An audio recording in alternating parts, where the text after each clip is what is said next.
Продолжаем видео по ремонту материнской платы Enforce 3A. Это идет уже итоги данного ремонта. Та неисправность, с которой пришла ко мне материнская плата, была выявлена, мультиконтроллер был заменен, но в ходе дальнейшего запуска материнской платы была выявлена неисправность.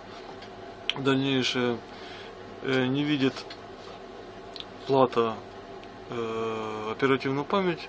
Были замерены напряжения на слотах DDR. DDR напряжения все основные в норме. Была подкинута заведомо исправная рабочая планка оперативной памяти. Поэтому насчет этого вопроса не возникает.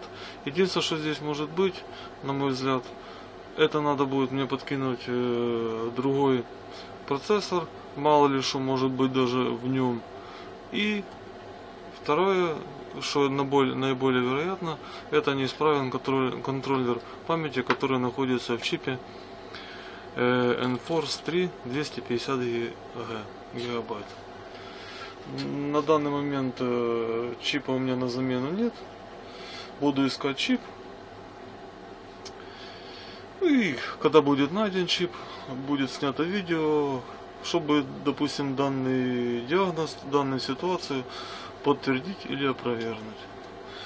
Итак, спасибо за внимание.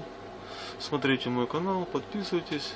Надеюсь, достану ее чип и что-нибудь с этим делом сделаем. Ну, пока что мы имеем? Посткод C1 не видит оперативную память.